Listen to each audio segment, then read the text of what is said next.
Day in Colonial Haiti by Philippe Girard. Narrated by Juliette Rabier. 11 a.m. The midwife atones for her sins. Marie Kingue shifts. She's been on her knees for over an hour, and they hurt like hell. At least she doesn't have it as bad as the women by her side. Not only is the woman kneeling, but her owner saddled her with a face guard to punish her for eating too much. She's also wearing a steel collar because of the incident. Kingue looks up discreetly towards the nave. She's supposed to remain face down in a posture of atonement, but Father Julian is so busy keeping some semblance of order during the service that he probably won't notice. At least the place is nice, Kingue thinks. The Church of the Cape was built with cut stone 10 years ago to replace churches dating from the pirate era, which were little more than wooden shacks open on all sides. This church is elegant, but rather small for a town of this size, and yet it is far from full, even on Easter Sunday. During the service, the priest grumbles that Freemason lodges are more crowded than Catholic churches in this colony. He's right. White colonists came to Haiti to make money, not save souls, so they have a well-deserved reputation for impiety. There was a constant brouhaha throughout Mass. Parishioners chatted during the hymns. 2 of them even got frisky in a dark corner. When the priest snapped at the 2 lovers to behave, he realized with a gasp that the woman was mixed race, and that her beau was a white noble. You should have seen his face. Whites normally don't show their brown girlfriends in public. That noble's family is famous in France, apparently. The priest explained it all during his sermon. The Hansi noble is a distant relative of the notorious Knight of Labar, who was publicly executed in France in 1766 for blasphemy. Enlightenment philosophers denounced his death as proof of the Catholic Church's intolerance, but Father Julian told his flock otherwise. He wishes more freethinkers like that knight would get punished. Impiety and mysticism are on the rise in this cursed century, he bellowed as the sermon reached its climax. The king and the church have jointly ruled France since 496 AD. The kingdom can only endure if the 2 institutions keep working hand in hand. I'm leaving for France next month, and I'll let the king know about your concerns. I'm sure he's eager for your advice, the noble shouted mockingly from his pew. Kingue chuckled. Colonists aren't exactly the cream of the crop of French society, that's for sure. But neither are the colonist priests. Rumor has it that on Holy Thursday, some Capuchin priests organize a banquet attended by loose women. This sparked a minor scandal. Lenten suppers are supposed to be about reflection, not fornication. Sunday's High Mass is now over, and the wayward parishioners are making their way out. They file past Marie Kingue without even a glance at her, or at the women in the neck collar kneeling by her side. The next Mass is starting soon. It is known as the Mass of the Blacks. Jesuits initiated the practice of celebrating a special Mass for African slaves when they ran the Catholic mission in the Cape, and the Capuchins continued the practice when they took over the mission. Father Julian runs a tighter ship during the Black Mass than during the regular service for white colonists. He tells married, baptized slaves to sit in the front rows, and unmarried baptized slaves to sit behind them. He sends unbaptized slaves to the back.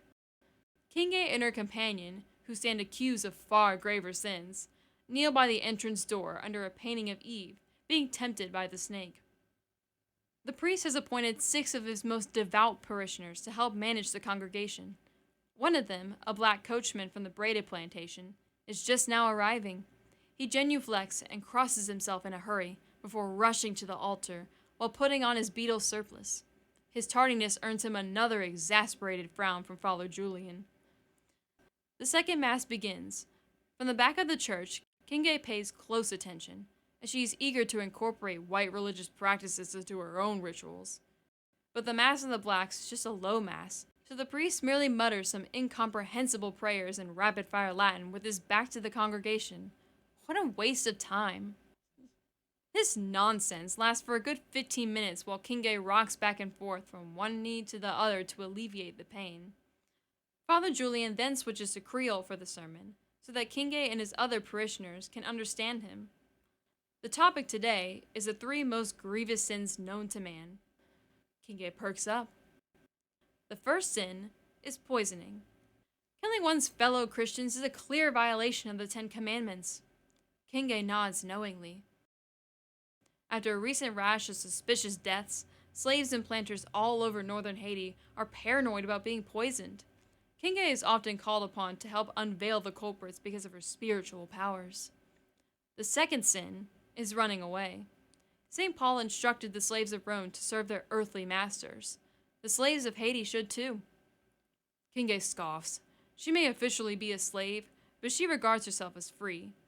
In exchange for a monthly fee, her master lets her roam all over northern Haiti at her leisure.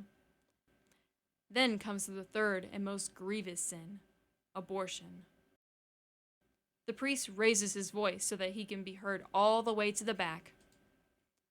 Abominable creature, who only wanted to get pregnant so as to destroy the fruit of your own womb, he intones. The blackness of this crime requires the vengeance of God and men and deserves death by hanging. Kingue gulps. That's the sin that got Kingue and her companion in trouble. The woman was pregnant, and now she no longer is. That virgin priest doesn't need to know the details. Thankfully, goes on Father Julien, God is merciful. Instead of going to hell for murdering the child, the two women will simply attend Mass on their knees for the next 6 months as a form of penance. Kingue looks sideways at her companion, who lets out a groan. Kneeling for 6 months in that neck collar will be rough on her. To be fair, the collar was her owner's idea, not the priest. The owner was so grieved by the loss of the child that he ordered the mother to wear the collar until she gets pregnant again so as to recoup his loss. Had standard practice. Kingue has seen the woman's owner do far worse. He whipped some slaves to death and burned others alive when he suspected them of poisoning him. In a sick twist of irony, his name is Bel Humor, meaning good mood. If you again commit such an atrocious crime, continues the priest, you will be erased from the world of Christians and barred from entering the church. Then you will have to face death without sacraments or burial. Oh God, abortion again. That priest will not let go. The less those old men know about a topic, the more they pontificate about it. Kingue has heard all their theories about the colony's high rate of infant deaths. Perhaps the mothers think that their child will be reborn in Africa. Perhaps Mandinka midwives eat babies because they're cannibals. Perhaps slaves want to get back at their master by destroying his property. Perhaps infants simply contract lockjaw because incompetent midwives like Kingue use rusty knives. That priest doesn't know the half of it. Kingue is not just a midwife and a suspected abortionist. There are legions of similar women in the colony. She's the most gifted practitioner of Vodou, folk healing, animal magnetism, and divination in northern Haiti. Her very name is an act of rebellion. She is supposed to go by her Christian name of Marie Catherine, but she insists on using her original name from her native Congo. By using her powers of divination, Kingue has amassed hundreds of followers, both bond and free. They rely on her to heal them and ward off evil spells. Once, when a white planter complained of constant headaches, she pulled a toad out of his skull. Yes, and then another toad. Some skeptics accuse her of quackery, of course, but those who cross her have been known to die mysteriously. Or she denounces them as poisoners, and their owner burns them alive. Here's what really happened to the kneeling woman. She had been cursed by some evildoer who had used a powerful mancandle fetish. The woman was incurably sick until Kingue took charge and removed the child from the womb with a few slices of her knife. Not a child, really. When Kingue showed it to the owner, he recoiled in absolute horror. Priests like Father Julien and free thinkers like the Knight of the Bar would never believe it. But out of the woman's womb came not a human baby, but a garden snake. This is a note from the historian and author Philippe Girard. Both of the people mentioned in this chapter, both the priest Julien and the midwife Marie Kingue, are real people. Father Julien returned to France in 1785, where he complained to the French government about his colleagues' lax morals. I got a lot of the details on the shenanigans of the priests of the Cape from his damning reports to the French government.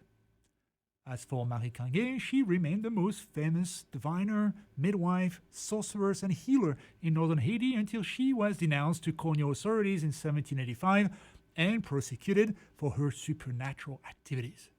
I got most of the details about her life from the indictment against her. Sadly, the paper trail ended there, so her ultimate fate is unknown.